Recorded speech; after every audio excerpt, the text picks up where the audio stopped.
HP dengan kamera telefoto dan juga fitur OIS bersiap masuk ke pasar Indonesia.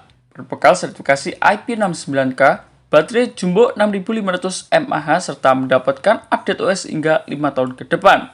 Ini serius bro. Halo guys, balik lagi di forum gadget. Gila sih, yang masuk ke pasar Indonesia itu bukan versi Ultra, tapi justru Tecno Camon 50 Pro 5G. Dan anehnya, speknya tetap brutal. Namun pertanyaannya, semoga harganya cukup bersahabat. Oke, langsung kita bahas kelebihan maupun kekurangan Tecno Camon 50 Pro 5G yang berhasil tim forum gadget rangkum. Oke, kita bahas dari kelebihannya terlebih dahulu. Kelebihan yang pertama yakni berbekal desain dan juga layar premium. Hadir dengan layar 6,78 inci dengan resolusi 1,5K AMOLED refresh 144Hz mini curved display Pro XDR, terus samping rate mencapai 2800Hz. Dilindungi dengan Corning Gorilla Glass 7i, ini sudah termasuk kategori layar mid-range kelas atas. Lanjut untuk kelebihan yang kedua yakni membawa performa Dimensity 7400 dengan fabrikasi 4 nanometer. Hadir dengan chipset MediaTek Dimensity 7400 dengan fabrikasi 4 nanometer. Konfigurasinya 4E Cortex A78 dan juga 4E Cortex A55. GPU Mali G615 MP2 dengan 1300 MHz. Dipadu dengan RAM LPDDR5X dan juga UFS 2.2. Untuk gaming kelas menengah harusnya aman. Bermain Mobile Legends, PUBG Mobile di settingan tinggi masih cukup masuk akal.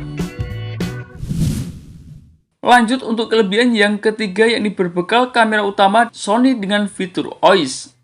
Kamera belakangnya terdiri daripada kamera utama 50 megapiksel sensor Sony Lithia 700C dengan fitur OIS. Sensor Sony dan juga stabilisasi hardware itu kombinasi yang cukup bagus. Low light-nya harusnya lebih stabil, videonya juga lebih minim goyang, ini bukan sensor abal-abal.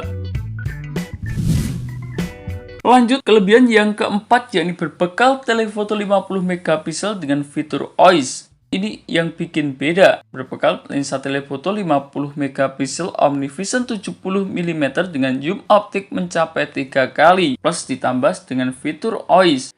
Biasanya kamera telefoto cuma ada di flagship mahal. Dengan focal length 70mm, potret bakal lebih natural, gak terlalu distorsi. Untuk pecinta zoom dan juga foto jarak jauh, ini cukup menarik banget.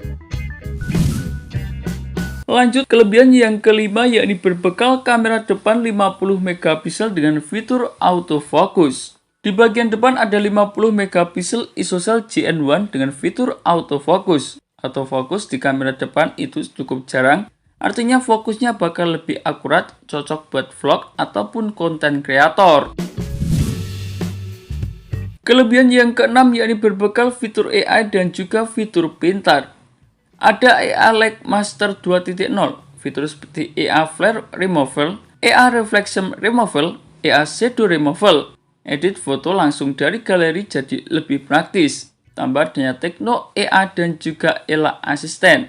Ada juga tombol AI sekali sentuh untuk akses cepat fitur AI seperti Flash Memo dan juga AI Min Hub. Bahkan transfer file NFC ke perangkat Apple bisa sekali tap. Sementara kelebihan yang nomor 7 yakni berbekal baterai jumbo. Kapasitas baterai yang dibawanya cukup besar yakni 6500 mAh dengan teknologi silikon karbon. Ditambah dukungan pengisian cepat atau fast charging 45 watt dan juga adanya fitur bypass charging. Artinya saat digunakan saat bermain game sambil ngecas, daya bisa langsung ke sistem tanpa bikin baterai kamu cepat panas. Sementara kelebihan yang nomor 8 yakni membawa fitur dan juga durabilitas yang nggak main-main. Ini yang bikin kaget. Pasalnya HP ini sudah didukung dengan sertifikasi IP69K, IP69, IP68 dan juga IP66. Bisa tahan semprotan air bertekanan tinggi, direndam selama 30 menit, bahkan air panas sampai 80 derajat Celcius. Tambah dengan fitur mil SDD 810H membuat HP ini tahan terhadap jatuh dan juga benturan. Sayangnya ada beberapa kekurangan yang harus kalian perhatikan. Yang pertama yakni ini bukan versi Ultra, penyimpanannya masih UFS 2.2 bukan 3.1 ke atas. ukuran HP-nya kemungkinan agak berat karena membawa baterai besar. Dan kekurangan yang terakhir yakni harganya belum diumumkan. Kalau harganya terlalu tinggi, ini bisa jadi berat untuk bersaing di kelas harganya. Dan itulah beberapa informasi mengenai kelebihan maupun kekurangan daripada Tecno Camon 50 Pro 5G yang berhasil di forum Gadget Rangkum. Terima kasih telah menonton video ini. Jangan lupa like, komen, dan share agar channel ini bisa terus berkembang.